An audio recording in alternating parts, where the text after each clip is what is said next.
This computer. Mars, good morning. Good morning, Pino. Happy How are you? Wednesday. Happy Wednesday, hump day, and it's a short week. And it's a short week and the weather is beautiful. It It's is sunny outside here, GTA. So, yeah, we love that. I think the summer might be on the way. The plants are potentially safe from the frost, yeah, and yeah. it's a time to hit the beach. There you go. There you go. Mars, we're gonna jump into it. You are on the market right now. You are looking for work. You've been in TA, you've been a TA manager for more than 15 years, and you've been impacted by downsizing and restructured. So we talked yesterday about your struggles with your job search and how many resumes you've been sending out and just not getting any calls. What do you think? And I'll tell you, one call that I get often from candidates, Pino, can you take a look at my resume? Because I'm sending my resume and I'm not getting any phone calls. And we talked about this yesterday. It's probably not your resume why you're not getting that phone call. My thoughts, and I will get your thoughts in a second, but I just think the volume of resumes that are coming in that hiring managers are seeing, they just can't get to the volume right now. So, what's your Mhm. thoughts and opinions on that, and share some of your struggles with your job search? Absolutely. So, like you said, as I'm an experienced TA manager, and I love what I do. I'm passionate about what I do.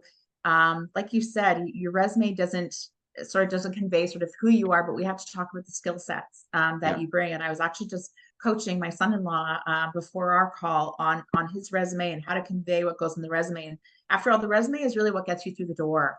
And yeah, then you can talk about your personality and who you are. I do yeah, feel badly, and again, I supported my own talent acquisition teams and their efforts to go through, like you said, those hundreds of resumes, and yeah, so now I'm looking at a TA professional that's going to be looking at my resume and how do I stand out amongst those yeah, 199 others, as you just mentioned as well. So yeah, we also know that years ago, remember we'd receive paper resumes and we would recommend to people, change the stock. So when you go through those paper resumes, your stock was thicker, or you change your font or add color, whatever the case may be. I don't think yeah. any of that applies now.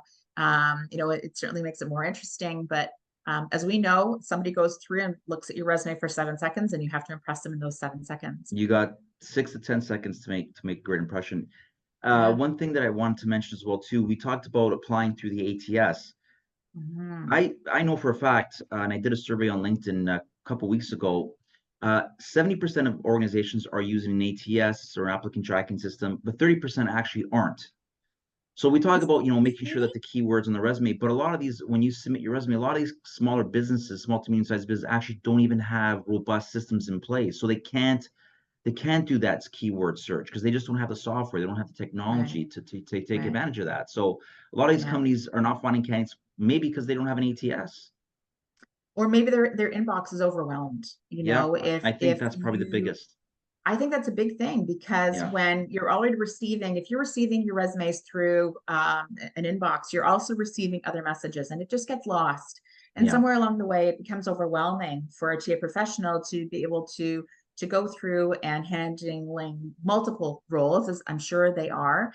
yeah, My team always was handling more than one role, to be able to balance all of that. So you can just imagine, that poor TA specialist going through and having hundreds of resumes for one role. If you're handling 5, 10 roles, imagine yeah, that that volume, that sheer volume of what they're getting. And I can yeah, understand as you can, they go through and find their top 5 and they delete the rest. yeah, So you yeah, feel badly for those people and also for those hiring managers because you're not necessarily getting the best candidate because just that volume and the time limitation that we yeah, have in TA to yeah, be able to effectively go through and find that best candidate. So yeah, I think it is a great conversation. You and I talked about my resume as well too, and I coach people as you know, my son-in-law, for example, most recently on his resume.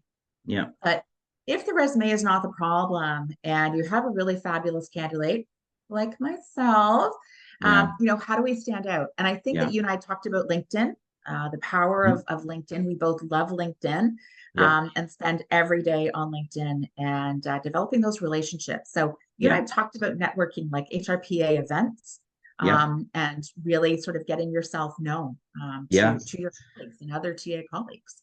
getting to networks is critical, but I also talk about, and Mhm, I make videos about this, being active on LinkedIn, like, share, comment on LinkedIn if you feel comfortable, get in front of the camera, make videos, let mhm, employers know who you are, and show your personality, showcase your personality, right? So mhm.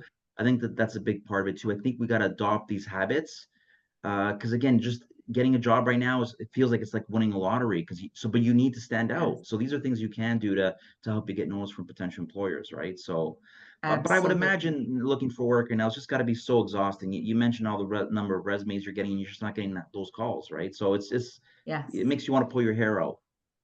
Yeah, it makes you really wonder. I think, as a candidate, you think, is my phone number wrong? Is my Yeah, email address wrong? No, yeah, it's not. It's it's really not. right. It's all good. So No, those calls yeah, are few and far between. And yeah, unfortunately, I think it is it would be interesting sort of from an employer's perspective to say that it is an employer's market as you and I sort of are familiar with the yeah, terminology yeah, that, as employees, and I think it is unique to different roles, but I think when it comes to TA specifically, I think there are a larger volume of candidates, qualified candidates like myself.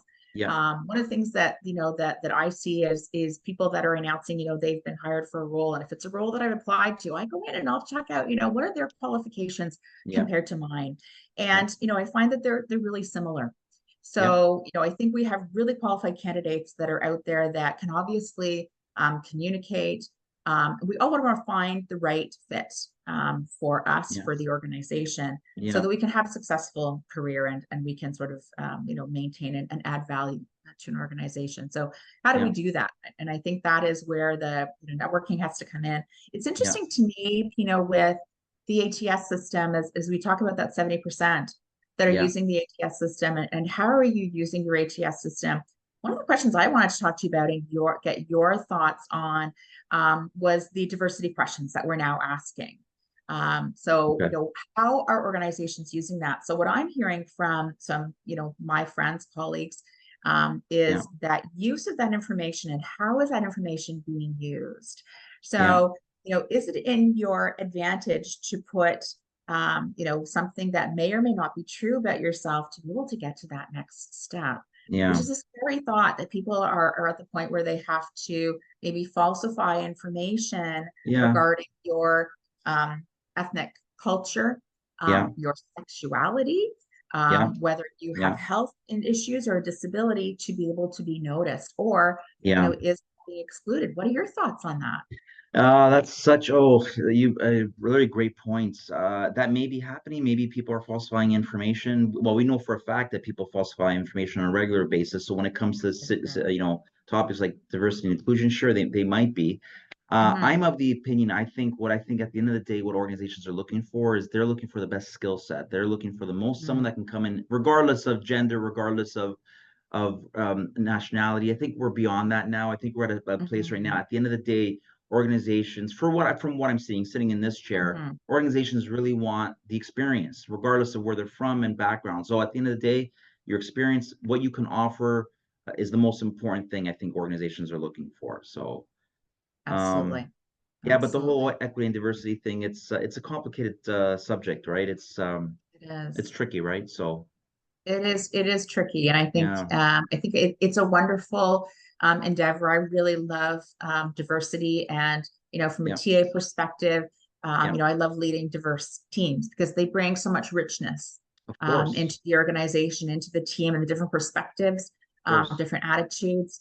And I also think that it helps to have sort of a diverse workforce, of course. so that we Yeah, are representing the communities that we are yeah, supporting as well too. And from a yeah. TA perspective, then you're knowing different people, so you can bring in different people to make it that much more, interesting in a work environment to help create innovation.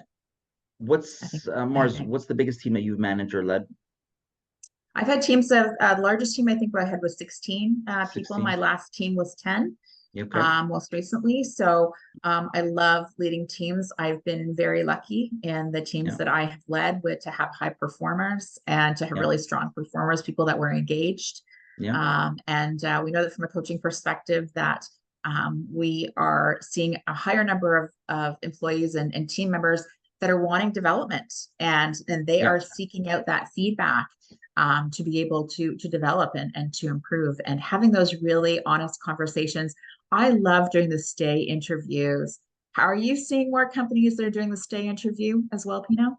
Yeah, that's yes. Yeah, yeah, just recently it's been coming up more and more often, right? Hmm. So, but Mars, I want to ask you, what is your, how do you manage, you talk about management, how important and how you enjoy doing that. How do you describe how do you drive your management skills? How do you get the best out of someone that's perform, maybe that's maybe not performing on your team? How do you get the best out of someone? Talk to me about that. I'm curious to hear your thoughts on that. Yeah, I think there's an interesting quadrant that you may have seen that as an illustration of we're looking at the combination of competence or lack of competence, and Yeah, then willingness and lack of willingness. And seeing where somebody falls within that combination is a really great place to start. So, do we have someone that is highly competent and they're unwilling to perform? So, they're capable of performing, they're choosing not to perform. So I think you coach that person differently than you coach the person that is highly willing but not yeah. competent. So Okay. then you're having, that different conversation about performance and improving performance Yeah, versus the candidate that is clearly not engaged. yeah, So I think my leadership style is really to have those open, honest conversations with my team to do that individually, to do whether we do that weekly or biweekly, depending on their needs. mhm, And I think trying to find out, what are the challenges that they're facing and understanding that and trying to support what that is. yeah. Making sure that we have people that are, feeling satisfied and fulfilled in Hmm. their roles. I think at the end of the Yeah, day, we want to all know that we've accomplished something. Maybe not all of us, but yeah. for many of us, that feeling of accomplishment Of is course. really, we've done something, we've accomplished something, we've contributed to the organization, and TA is a huge Yeah, place for that because yeah. without TA, we don't have people to do the work. Of Um, course. and Our without a having company's biggest asset is their people, right? always, yeah. Right. And so So, when you ask about my leadership style, I think I'm very much a people first. yeah. So I believe in coaching my team, supporting my team, being their Okay. most significant advocate, Yeah. but also holding them accountable and holding myself accountable as a leader Okay. to be able to say, I need to work on this, and Yeah. helping them through that, and making sure we coach them through when we have that reliable follow up, Yeah. so that we're seeing that progressive performance. Mars, are you familiar with the McQuaig assessment? McQuaid, I'm not. Okay, so McQuaig is I just someone from McQuaig reached out to me. It's a personal assessment. So during the recruitment process, where it's a series of questions. It's 60 questions that you answer. It takes about 20 minutes to complete the test, but they ask you a series of questions, and then they essentially they provide you with a report, and it tells you strengths, weaknesses, and areas of Mm, improvement. And these love and it those. shows you how to manage and coach that person. So I just Love that. connected with someone, and that I did my report, and it showed me like everything was accurate. It told me about my Hmm. personality, my strengths, my Yes. weaknesses, and again areas of improvement. So I thought that was Yeah. really great. So if anyone's watching this, Yeah. connect with McQuaig, because I think it's a very McQuaid. useful recruitment tool that you can use to help you find the best fit and the best candidate, right? So Yeah. There's so yeah, many of those out there. Predictive yeah, index I've used, DISC, yeah, again yeah. as well. Just yeah, Those, yeah. So I think those platforms really help as a leader. And I think they should be utilized as part of our talent attraction, yeah, profile in terms of what we're doing to be able to understand, what our candidates are bringing to yeah, us and how they're best going to fit with the organization yeah, and how we can coach them through. yeah, Sorry, I'm losing my voice. yeah. Uh, It's okay. but I think that's an opportunity for sure to utilize those tools and For resources. sure. For sure. I wish recruitment, people think recruitment's easy. It's actually really complicated. It's not that easy, right? There's so many variables when you're trying to find the right fit and the right candidate, right? So it's For sure. yeah.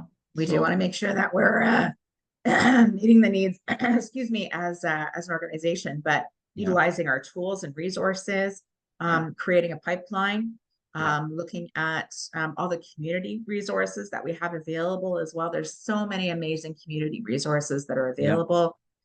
So you and I were talking yesterday about access.